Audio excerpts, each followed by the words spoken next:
बद्रीनाथ इलाके के बीजेपी के विधायक महेंद्र भट्ट इस वक्त हमारे साथ जुड़ चुके हैं। महेंद्र जी, क्या अभी आप वहां से जानकारी दे पाएंगे? हालात क्या हैं वहां के? जी, निश्चित रूप से सुबह 9 साढ़े 9 के बीच की घटना है। रिंगी के अंदर, रिंगी में बहुत बड़ा बर्फ की जो स्लाइड थी टूट के नदी में आई, उसके कारण ऋषि गंगा के प्रोजेक्ट को नुकसान पहुंचाया और वहां से भी तपोवन के अंदर ऋतिक का प्रोजेक्ट है उसको नुकसान हुआ है।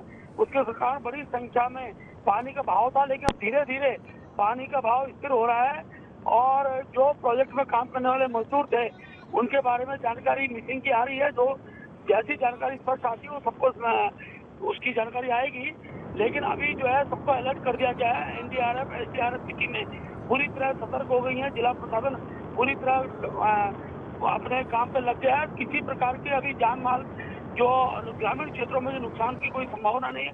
रोडें एकदम खुली हुई हैं, तपोवन तक सड़क जा रही है और मैं भी ऑन रोड हूँ क्योंकि मैं बहुत दूर था, वहाँ से सीधा मैं उस स्थान की ओर जा रहा हूँ। आपने कहा तमाम रोड्स अभी फिलहाल खुली हुई हैं, लेकिन ऋषि गंगा पावर प्रोजेक्ट को सबसे ज्यादा नुकसान हुआ है। क्या आप जानकारी दे पाएंगे, क्योंकि आज रविवार का दिन था? क्या कितनी संख्या में वहां पर मजदूर थे जो कि काम कर रहे थे? देखिए, उसकी जानकारी भी जुटाई जा रही है। निश्चित रूप से रविवार होने के कारण लोग कम रहे होंगे, लेकिन तो भी क्योंकि काम तो चलता रहता है, रात दिन का काम था। ऋषि गंगा प्रोजेक्ट में बिजली उत्पादन प्रारंभ भी हो गया था, ऋतिक में भी काम चल रहा था, लेकिन दोनों जगह जो काम पर आज के मजदूरों की मिसिंग की सूचना है, इस पर जानकारी भी प्राप्त नहीं हो पाई। जैसी जानकारी प्राप्त होगी वो उसकी जानकारी हमको प्राप्त हो जाएगी। अभी फिलहाल पूरे इलाके में क्योंकि अलर्ट है, स्थिति अभी बता सकते हैं आसपास गांव की क्या है? गांव के लोगों तक कैसे सूचना पहुंचाई जा रही है? अफवाहों पर ध्यान देने की कोई आवश्यकता नहीं है। हमको भी चिंतित है प्रातः काल से, लेकिन जैसे जैसे रिंगी से फिर आपका ऋषि गंगा का तपोवन के बाद जैसे नदी का भाव जोशीमठ की ओर आ रहा था, वो काफी मात्रा में पानी ने काफी डाइवर्ट हो गया है, क्योंकि जैसे नदी काफी चौड़ी है, जिस प्रकार से बरसात में पानी आता है उस कारण वही स्थिति आज बन गई है। किसी प्रकार का नदी किनारे कोई नुकसान की संभावना लगती नहीं है। आपने एक बात कही है महेंद्र जी की अफवाहों पर ध्यान ना दे।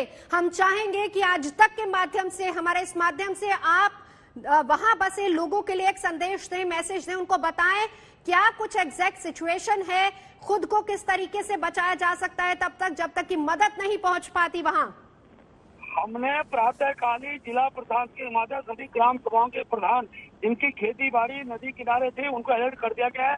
जिनके घर नदी के आसपास थे उनको वहां से खाली करा दिया गया है। सब प्रकार को पूरे क्षेत्र के अंदर सुरक्षा चौकस कर दी गई है और मैं कह सकता हूं कि किसी प्रकार की जान हानि जो है केवल मैं जितना जो प्रोजेक्ट के अंदर जो लोग थे उन्हीं की जानकारी भी तो प्राप्त हुई है और किसी प्रकार की जान माल की सूचना अभी तक कोई प्राप्त सामने नहीं आई है। बिल्कुल। ये भी आपसे जानना चाहेंगे सर, आप हमारे साथ रहिए, क्योंकि आपने कहा कि आप भी उधर ही जा रहे हैं, उस इलाके में जहां पर सबसे ज्यादा तबाही हुई है। रास्ते में निचले इलाकों में, नदी किनारे आसपास कुछ अगर आप जानकारी दे पाए, कितनी तादाद में आबादी है वहां पर, गांव कितने बसे हुए हैं, वहां तक किस तरीके से सूचना पहुंचाई गई है? देखिए, 3-4-5 गाँव तपोवन के आगे नदी के आसपास थे, जिनको हमने पूरी तरह प्रातःकालीन ठीक जैसी सूचना आई है तत्काल आज के संचार माध्यम से उनको सूचित कर दिया गया। लोगों को वहां से वो स्थान खाली करा दिए गए हैं। किसी प्रकार की अब किसी संदेह की भय की आवश्यकता नहीं है। नदी के बहाव में भी अब स्थिरता आई है और जिस प्रकार का दृश्य प्रातःकालीन जो कुछ सोशल मीडिया के माध्यम से आया था, वो आज अब वर्तमान स्थिति में ऐसा कोई माहौल नहीं है और मैं लगातार संपर्क में हूँ। हमारे कार्यकर्ता जिला प्रशासन के सब लोग यथास्थान तक चकाचौबंद में है और उस पूरी व्यवस्था पर नजर रखे हुए हैं।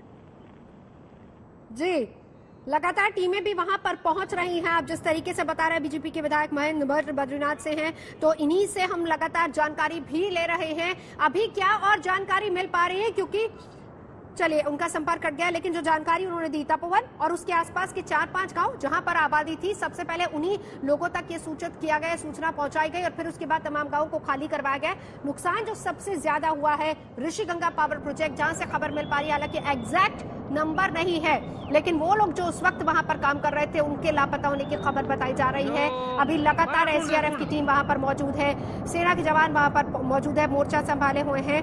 ये वही प्रोजेक्ट है, देखिए ये वही तस्वीरें हम आपको दिखा रहे हैं, ऋषि गंगा प्रोजेक्ट जिसको सबसे ज्यादा नुकसान पहुंचा है। इसी प्रोजेक्ट पर मजदूर काम कर रहे थे।